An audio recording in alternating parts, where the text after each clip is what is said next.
in South Sudan, but today there is hope there could soon be peace talks to end some 2 weeks of deadly clashes in the troubled nation.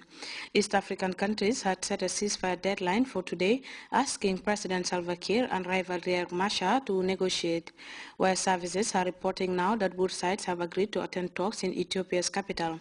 Despite that, the Sudanese People Liberation Army says there has been heavy fighting in Bo today. The town in the center of the country has been a flashpoint for violence this month. Meantime, President Salva Kiir has told CNN's Our Demon that he is willing to talk to the rebels. Hauntingly abandoned and utterly desolate, there's hardly a soul in sight. This old woman says she was too weak to run, can barely stand, and doesn't have much energy to talk. Others decided to risk staying as violence first erupted mid-month. The bulk of the fighting in this particular neighborhood took place further down the road, but it sent this entire community, the vast majority of it, fleeing. Most of those who fled are now here at a UN compound turned refugee town, just a short distance from their homes. One of the results of a power struggle between current President Salva Kiir and the man he's accused of attempting a coup, his longtime rival and former Vice President Riek Machar. East African mediators have given both sides until Tuesday to stop fighting and start talking, or face consequences. The president, though, says he's willing to negotiate. We are going to talk, and then if they don't accept talking, we will fight. When we brought solution with the Sudan government, when we were rebels, we were fighting. It took us a very long time. At the end, we accepted to negotiate.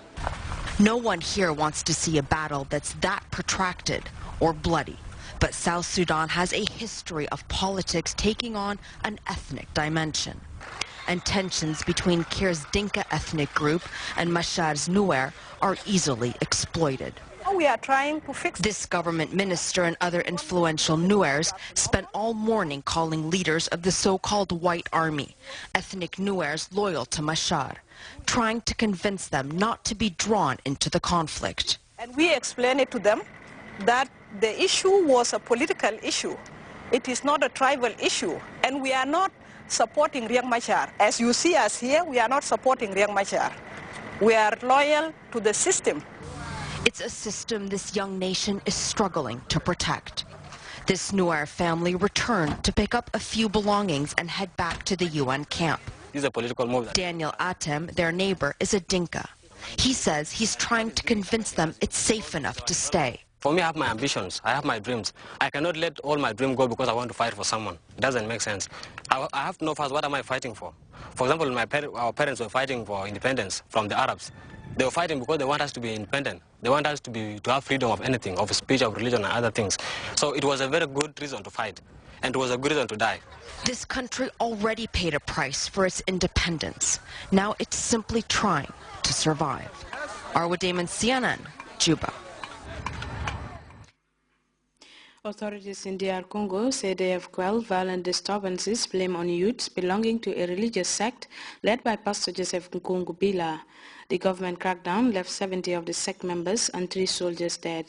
According to reports, the youth took journalists of the state TV hostage and rioted in Kinshasa and the city of Lumumbashi. We have details of that story in this report, but a warning, some of the images are difficult to watch. The bodies were piled in a ditch behind the defense ministry in Kinshasa. It was evidence that the crackdown by Congolese security forces was brutal after the attack on Monday by a religious movement. Without uniforms and according to witnesses carrying only light weapons, dozens of young followers of Pastor Nkungubila began protests at different strategic sites.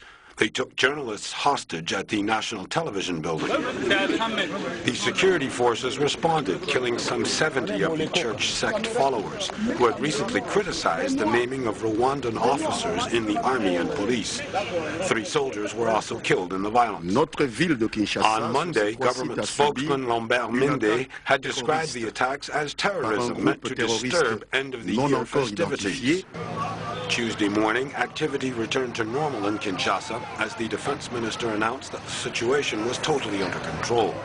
Some politicians criticized the army for what they called a disproportionate response.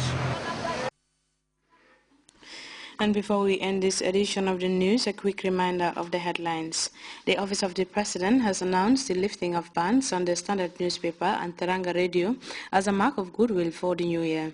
President Jammeh has revealed landmark development projects to be undertaken by his government in the coming year, including the completion of work on vital Lamin-Koto-Pasamas road network. Sacrifice and respond swiftly to African matters, President Jammeh has told visiting delegates of the AU Peace and Security Council at the end of the extraordinary Banjul Summit on South Sudan. The two protagonists in South Sudan's raging conflict have agreed to peace talks in Addis Ababa. Despite that breakthrough, though, fighting continues in the heavily contested town of Bo.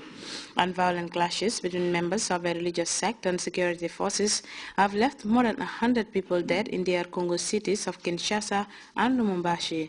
Well, that's all in this edition of the news. Thank you very much for watching. Enjoy the rest of our programs.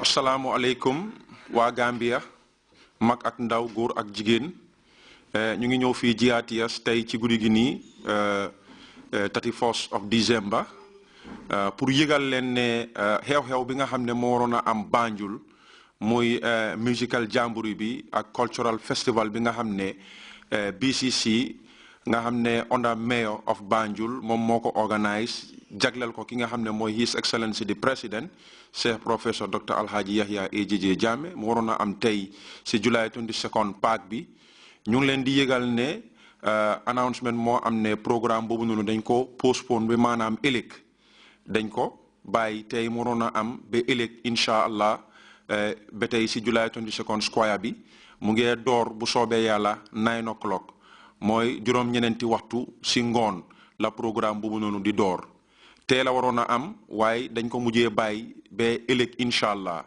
li tax loolu am nag ki nga xam ne mooy njiiti réew mi moo joxe ndigal ne bu soobee yàlla ëllëg moom si boppam dina fa nekka te ci kaw loolu ñu ngi oo cultural troupes si yëpp ñu ngi oo musiciens si di oo Gambians si muy góor mag ak ndaw ñëpp bu soobee yàlla nañ dem Banjul ëllëg fekk jëli ki nga xam ne moom mooy His Excellency di président bokk ak moom at bu ees bi nga xam ne moom mooy dugga si nii te ñun ñëpp xam nañ ne daf ko baaxoo di def ne at bu ees bu nekk buy ñëw dina oo nit ñi bokk ak ñoom organise fireworks ñun ñëpp ñu bokk wish Gambia well ba pare wish ko well ci kaw loolu ñu ngi leen di yëgal ne programme bi nga xam ne waroon na am tey on the 31st July 22nd square ñu ngi dañ ko bàyyi ba ëllëg incha allah on the 1st bu soobee yàlla ci juróom-ñeneenti waxtu jërë ngeen jëf